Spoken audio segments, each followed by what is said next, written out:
In my early 20s, I worked in a call center for a well-known tech company. If you've ever worked in a large-scale call center, you know that it's common that you're not given assigned seating, so who you sit next to depends on your shift and desk availability. After I'd worked for my company for about 6 months, a group of new hires entered the floor. A tall, skinny man sat down next to me and said hello. I returned his greeting and accepted an incoming call right after that. As I listened to my customer, I had a chance to take a look at my desk buddy. He smelled of stale cigarettes, and his hair was greasy, and his clothes were wrinkled and obviously too large for his frame. This was no surprise, as the call center often hired people who were down on their luck. But the next few weeks would prove to be some of the most unnerving I'd ever experienced. His name was Ian. We happened to work the same shift, which began at 5 a.m. and included weekends. His energy was chaotic, and if no one was available for him to talk to, he typically spent his breaks walking quickly around the 5-floor building. He also had a habit of appearing in whatever room I happened to be in during my own breaks. If a desk close to mine was open, he would use it. When I walked out into the entryway of the building, he would be waiting by the front door.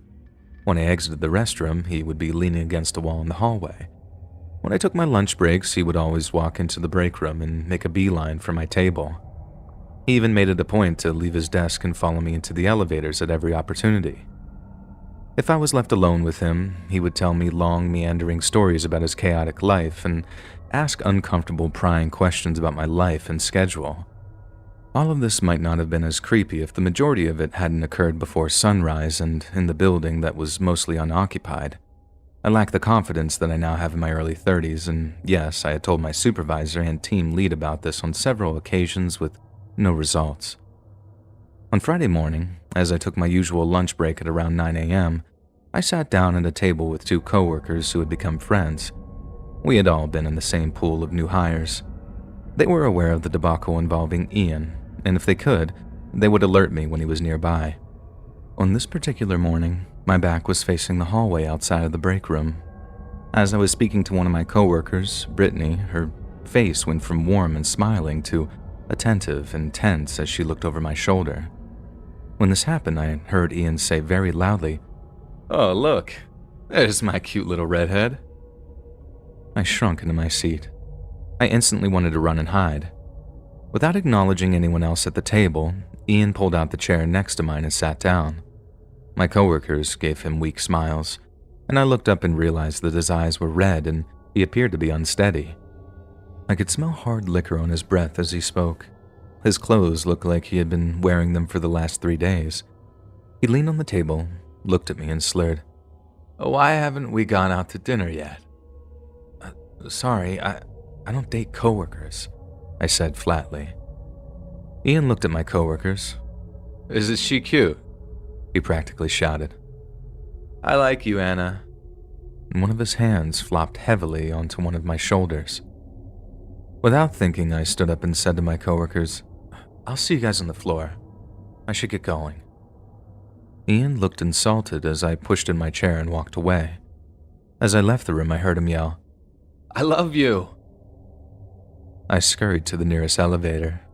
As the doors began to close, I heard a chair scrape against the tile floor, followed by quick footsteps headed in my direction. "Why won't you talk to me? Come back!" Ian shouted. A couple of minutes later, the elevator doors opened and I shakily returned to my desk. My shift finally ended at 3 p.m. The company parking lot was huge, and on that particular day, I had to park unusually far from the front doors of the building.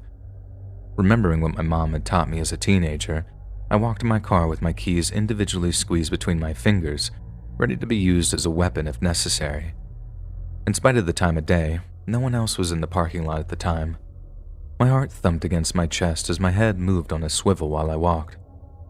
"Hey!" A familiar voice shouted behind me. A cold shock jolted up my spine and I jumped, breaking to a jog. "Hey!" he yelled. "Don't ignore me, stop!" I could hear footsteps approaching and keys jingling from one of his pockets, and as I jogged, I gripped my car fob in my hand.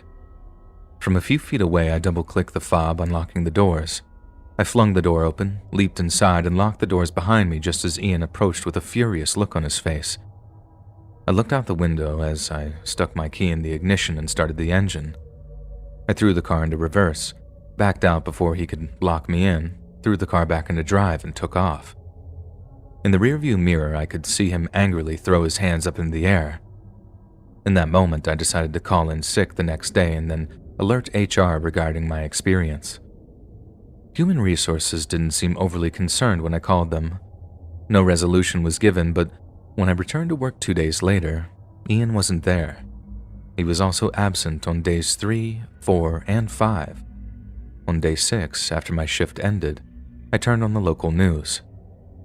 Ian Elias, age 47, shot and killed his ex-wife.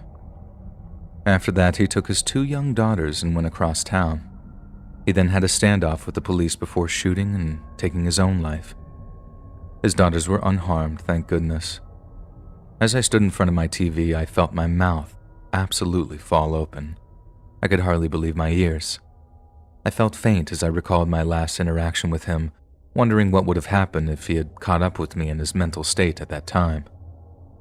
Ladies, trust your instincts. If you feel uncomfortable at work, please tell Human Resources. Although I was completely unharmed, I wish I had done it sooner. Clearly, Ian had some serious mental health issues, but a part of me still feels like this was a close call. And to see this man on the news later was nothing short of absolutely surreal. If you enjoyed this scary story, listen to thousands more, either over on the Let's Read YouTube channel or podcast.